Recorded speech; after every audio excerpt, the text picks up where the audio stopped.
Il y a un an, Sophie m'a invité pour une carte blanche sur l'année pour 3 volets en fait. Et le premier volet de cette carte blanche était l'enregistrement en fait d'un nouvel album, d'un nouveau projet musical et aussi faire un concert de fin de sortie de résidence en fait. J'ai décidé de le faire au Théâtre des Innes et d'inviter des musiciens avec qui je voulais travailler depuis un bon moment afin d'élaborer un répertoire commun, faire une sorte de laboratoire musical de 4 jours.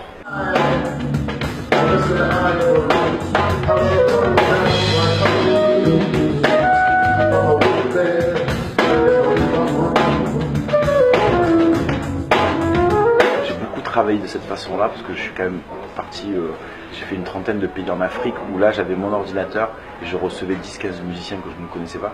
Là il se trouve que c'est plutôt des gens que je connais bien, mais par contre qui n'avaient pas forcément joué ensemble, donc du coup il y a l'amalgame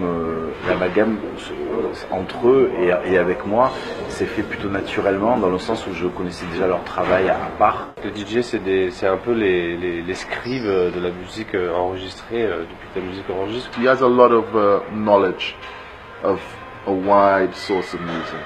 C'est toujours hyper enrichissant de travailler avec lui parce qu'il a une approche qui est toujours qui est en périphérie. Et donc nous, ça nous apporte du matériel. Par exemple, les morceaux qu'on joue, la base, c'est ce que lui, il envoie, quoi. There's DJs and there's DJs, you know.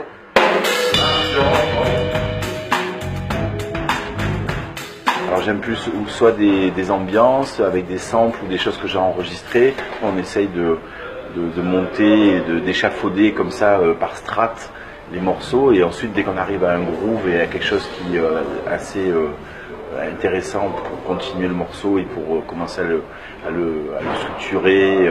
En fait la méthode c'est qu'on lance en général un sample et puis on fait ce qu'on appelle en musique un buff, on fait des écoutes et on retient ce qui fonctionne bien à l'intérieur pour en créer des parties qui deviennent des parties intégrantes du titre. Ce sont quand même des musiciens qui sont très créatifs en général, je leur fais toute confiance. Là on a une liberté quand même de faire, et puis de proposer, après voilà, si on n'aime pas, bon bah non on n'aime pas, si on n'y arrive pas, on n'y arrive pas, puis on continue, on cherche à ce que ça avance.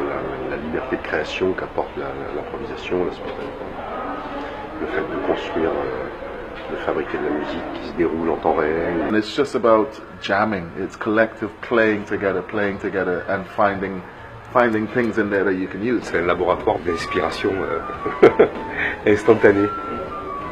On essaye d'échafauder en fait des morceaux comme je peux le faire dans mon studio tout seul en fait, mais là on le fait en condition de direct et on prend le temps en fait de s'écouter les uns les autres et de voir un petit peu comment on peut articuler les morceaux afin de faire quelque chose, des chansons ou des morceaux instrumentaux. When you are going to speak, is on this part.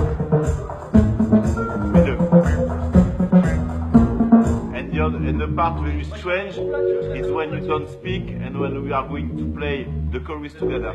It's egoless, we're just playing, we're having fun, we're enjoying it, and we're getting out of the way, so the music is flowing through us.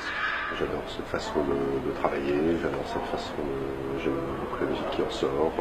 Ce que j'ai peut-être apporté là-dedans, c'est plutôt d'avoir trouvé des personnes dont je savais qu'ils pourraient travailler ensemble en fait. Ce qui est intéressant, c'est de le construire de manière spontanée et petit à petit de le structurer, c'est-à-dire d'une improvisation. En fait, on arrive à un titre réellement construit. À l'époque, où nous on faisait nos groupes et où on pratiquait cette façon de créer la musique, il n'y avait pas encore ces instrumentistes-là qui viennent avec des machines, qui viennent avec des samples, etc. etc. Donc là, c'est un revival futuriste un peu, quoi. Voilà. Je prends vraiment le concert comme une dernière journée plutôt ludique de travailler sur scène entre nous et de continuer ce projet-là puisque c'est un projet, je pense, qui va encore mûrir. On va prendre ça plutôt comme un jeu, un amusement et un plaisir surtout.